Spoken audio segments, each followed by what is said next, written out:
దేశంలో పేదరికం ఈ 10 సంవత్సరాలలో 40 కోట్ల మంది పేదరికం నుంచి బయటకు వచ్చారు. 40 కోట్ల మంది. అది అత్యంత ముఖ్యమైనటువంటిది.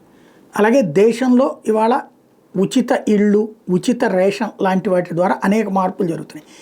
వీటి అన్నిటి ఇంపాక్ట్తో పాటుగా విద్య పెరగడం, అవసరాలు పెరగడం, దీని వలన సామాజిక అంతరాలు అంటే ఎస్సీ, ఎస్టీ, బీసీలకి ఇదివరకు వాళ్ళెంత ఖర్చు పెట్టగలరు, ఓసీల కంటే చాలా తక్కువ ఖర్చు పెట్టేవాళ్ళు. ఇవాళ అలా కాదు, దాదాపుగా ఓసీలతో పోటీ పడుతున్నారు. ఇది తాజాగా దేశంలో గ్రామీణ పట్టణ ప్రాంతాల వ్యయ అంతరాలు, ప్రత్యేకించి ఓబీసీ, ఎస్సీ, ఎస్టీ వంటి వివిధ సామాజిక వర్గాల మధ్యన అంతరం తగ్గింది.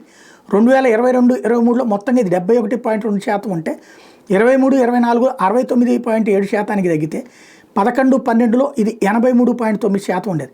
గ్రామీణ ప్రాంతాల్లో నెలవారీ సగటు వినియోగ వ్యయం ఎంపీపీసీఈ ప్రస్తుతం 4122 రూపాయలు అయితే పట్టణ ప్రాంతాల్లో 6996 రూపాయలు. 2011-12లో గ్రామీణ ప్రాంతాల్లో 1430, పట్టణాల్లో 2630.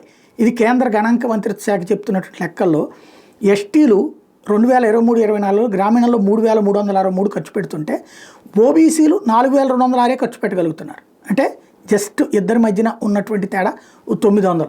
అదే సమయంలో ఎస్సీలు అంటే ఇది ఎస్టీలు 3300, ఎస్సీలు 3878, అంటే దగ్గరగా 400 తేడా మాత్రమే ఉంది ఇద్దరి మధ్య ఖర్చులు. పట్టణాల్లో ఎస్టీలు 6030 రూపాయలు ఖర్చు పెడుతుంటే ఓబీసీలు కేవలం 6738 ఖర్చు పెట్టగలుగుతున్నారు. అంటే ఒక 700 తేడా. అదే ఎస్సీలతో పోల్చుకుంటే 5775 ఎస్సీలు ఖర్చు పెడుతుంటే ఓబీసీలు 6738. అంటే ఇక్కడ కూడా ఒక 1000 రూపాయల చేంజ్లో తేడా ఉన్నటువంటి. అంటే అక్కడ ఎస్టీలే పట్టణ ప్రాంతాలు ఎక్కువ ఖర్చు పెడుతున్నారు ఎస్సీల కంటే. ఇక్కడ అంతరం గతంతో పోల్చుకుంటే బాగా తగ్గింది అన్నటువంటి విషయం స్పష్టమవుతుంది. అయితే ఇంకా మార్పు అంటే ఓసీల కంటే ఎస్సీ, ఎస్టీలు ఎక్కువ పెట్టిన రోజు రావాలన్నటువంటిదే రాజ్యాంగ నిర్మాతల యొక్క లక్ష్యం.